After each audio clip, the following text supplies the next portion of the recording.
तो एक बड़ी खबर इस वक्त बता दें, किरीट सोमैया हमले मामले में गृह सचिव से शिकायत की जाएगी। कल दिल्ली में गृह सचिव से बीजेपी का प्रतिनिधि मंडल मिलने वाला है, जिसमें बताया जा रहा है कि फडणवीस भी हो सकते हैं। पुलिस ने मेरे खिलाफ साजिश की है, किरीट सोमैया का कहना है। और आप सोचिए कि कितनी बड़ी बात है जिसका जिक्र किया किरीट सोमैया ने कि एक एफआईआर दर्ज की गई उनके बिहाफ में, उसे अपलोड कर दिया गया पुलिस की ओर से, जबकि किरीट सोमैया का कहना है कि मैंने यह रिपोर्ट लिखा ही नहीं, मेरे रिपोर्ट में कहीं जिक्र नहीं हुआ, मैंने साइन तक नहीं किया। यानी कि किरीट सोमैया जो शिकायत करता है उन्होंने रिपोर्ट लिखवाई नहीं, उन्होंने उस पर हस्ताक्षर की नहीं, और पुलिस की ओर से उसे एफआईआर बतौर कैसे सबमिट कर लिया जाता है, यह अपने आप में बहुत बड़ा सवाल है। तो कुछ ऐसे मामले हैं और कुछ ऐसे मुद्दे किरीट सोमैया ने उठाए हैं जिसको लेकर बीजेपी अब और हमलावर होगी उद्धव सरकार पर। तो यह बड़ी बात है कि कल बताया जा रहा है कि एक डेलीगेशन आने वाला है महाराष्ट्र का, जो मुलाकात करेगा राजीव गौबा से, जो कि केंद्रीय गृह सचिव हैं, जिन्हें बताया जाएगा कि किस तरह से उनके नेताओं पर हमले हो रहे हैं। और सबसे हैरानी की बात यह है कि संजय राउत, जो कि खुद एक नेता है, राज्यसभा के सांसद हैं, उनके मुंह से एक शब्द नहीं निकला है। किरीट सोमैया कोई आम आदमी तो है नहीं, उनके वो भी एक सांसद रहे हैं। एक वक्त रहा था कि जब किरीट सोमैया और संजय राउत भी दोस्त रहे थे, लेकिन आज ऐसा क्या हो गया है कि यह तल्खी यहां तक पहुंच गई है कि जहां पर पत्थरबाजी, खून खराबा तक हो रहा है। बिल्कुल, और राजीव लगातार हमारे साथ बने हुए हैं। राजीव, ये बहुत महत्वपूर्ण बात किरीट सोमैया ने कही है। उनका ये कहना है कि खार पुलिस ने सुनियोजित तरीके से शिवसेना के 70 से 80 गुंडों के साथ उन पर हमला करवाया। अब जिस तरीके से संजय राउत की प्रेस कॉन्फ्रेंस में एक शब्द, निंदा का एक शब्द भी नहीं कहा गया इस हमले पर, कहीं ना कहीं ये बातें सच ही लगती हैं।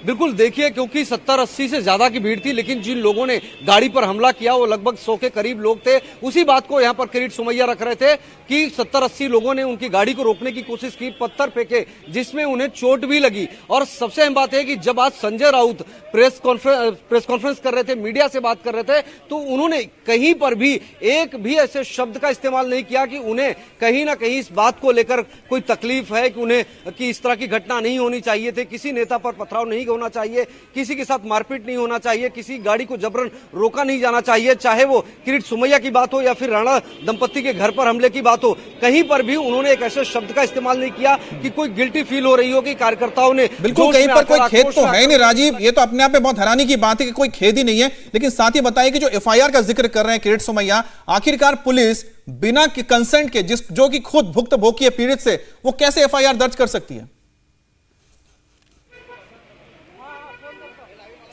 देखिए, किरीट के ड्राइवर पर एक शिकायत दर्ज करने की बात है कि किरीट के ड्राइवर पर आखिर किस वजह से कैसे दर्ज किया गया केस, और इसी मामले को लेकर किरीट सोमैया सवाल उठा रहे हैं। यहां पर आपको एक और अमित एफआईआर के बारे में बता दूं कि जो नवनीत राणा और रवि राणा ने शिकायत दी थी खार पुलिस स्टेशन में, बाकायदा अपनी फोटो तक उन्होंने जारी की थी कि उन्होंने खार पुलिस स्टेशन के सीनियर पीआई को एक एप्लीकेशन दिया है, जिसमें उन्होंने विनती की है कि जो उनके घर में तोड़फोड़ करने की कोशिश की गई, शिवसैनिक जबरदस्ती घुसने की कोशिश कर रहे थे, जिसके बाद उन्होंने कहा कि शिवसेना प्रमुख ने गुंडे भेजे उनके घर पर। उस मामले में एफआईआर जो हुई है उसमें खुद पुलिस वाला शिकायत करता है, ना कि राणा का दंपत्ति को उसमें शिकायतकर्ता बनाया गया है। यह भी एक चौंकाने वाली बात है, चूंकि अभी राणा दंपत्ति कस्टडी में है, तो जाहिर बात है जब उन्हें बेल मिलेगी, कोर्ट से छूटेंगे, तो कहीं ना कहीं इस पर भी सवाल उठेगा कि आखिर जिसमें कोई व्यक्ति खुद जब शिकायतकर्ता बन रहा है, उसने पुलिस में एप्लीकेशन तक दे रखी है, तो उसमें खुद पुलिस वाला शिकायतकर्ता कैसे बन गया? क्योंकि 600 मतलब कुल मिला के यही कि पूरे मामले को, पूरी शिकायत को मैनिपुलेट किया जा रहा है। इसी बीच महाराष्ट्र में उद्धव नहीं, उद्धव सरकार है। किरीट सोमैया ने बड़ा बयान दिया है, महाराष्ट्र में एरोगेंट सरकार है, और प्रेस कॉन्फ्रेंस में लगातार ये दावे भी वो करते नजर आए। इंडिया टीवी हर वक्त हर जगह डाउनलोड करने के लिए सर्च करें India TV news Google play store या ऐप स्टोर